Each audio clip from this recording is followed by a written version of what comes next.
चला तर मैत्रिणींनो, आज आपण महिनाभर असं टिकणारं एक स्नॅक्स बनवतोय आणि खास करून जे मुलं कुरकुरे खाण्यासाठी किंवा नाचूस खाण्यासाठी जे हट्ट करतात आणि ते आपल्याला माहितीही नसतं ते कशा प्रकारे बनवलंय, तर ते आपण घरच्या घरी कसं बनवता येईल आपण ते पाहूया। तर या ठिकाणी मी 1 कप मैदा घेतलेला आहे, तांदळाचे पीठ आणि अर्धा कप एवढं बेसन घेतलेलं आहे। तर या ठिकाणी मी पेरी पेरी मसाला घेतलेला आहे, मिक्स हर्ब्स घेतलेला आहे, कसुरी मेथी घेतलेला आहे आणि थोडंसं ओवा घेतलेला आहे।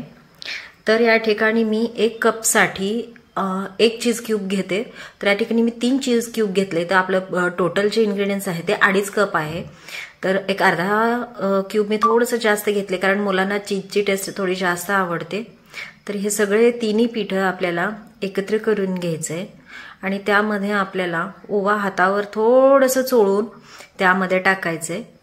त्यानंतर त्यामध्ये आपण मिक्स हर्ब्स टाकतोय, मिक्स हर्ब्स नसतील तरी चालेल, ऑरिगॅनो असेल तरी ते टाकू शकता। आणि या ठिकाणी मी थोडंसं कसुरी मेथी घेतली आहे आणि त्यानंतर ह्याला सगळं व्यवस्थित आपल्याला मिक्स करून घ्यायचं आहे। तुम्ही असं विदाउट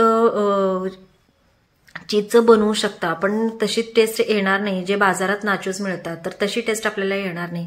तर या ठिकाणी मी ती तिन्ही चीज क्यूब जे आहे ते बारीक किसणीने किसून घेतेय।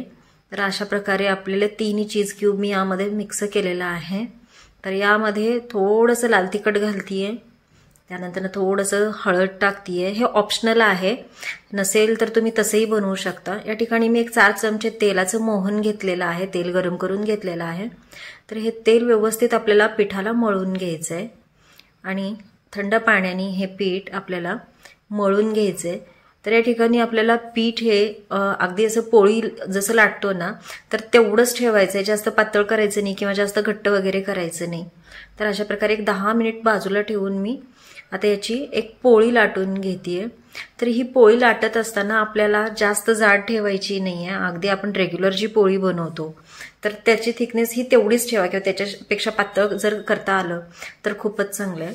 त्यानंतर मी या ठिकाणी सुरीनी त्याला ट्रिक करून घेतेय आणि अशा प्रकारे आपल्याला बाकीचे कडे काढून घ्यायचे। या ठिकाणी मी स्केलनी हे कट करतेय कारण लहान मोठे साईज होऊ नये या ठिकाणी।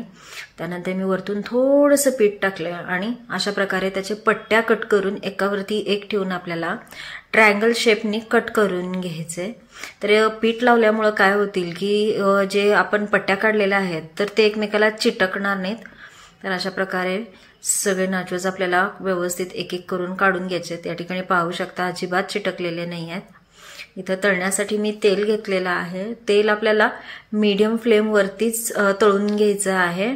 आपल्याला फ्लेम एकदम हाय ठेवायचं नाही, समजा जर तुम्ही हाय ठेवलात तर त्याला कलर तर येईल पण म्हणावा तसं क्रिस्पी होणार नाहीत।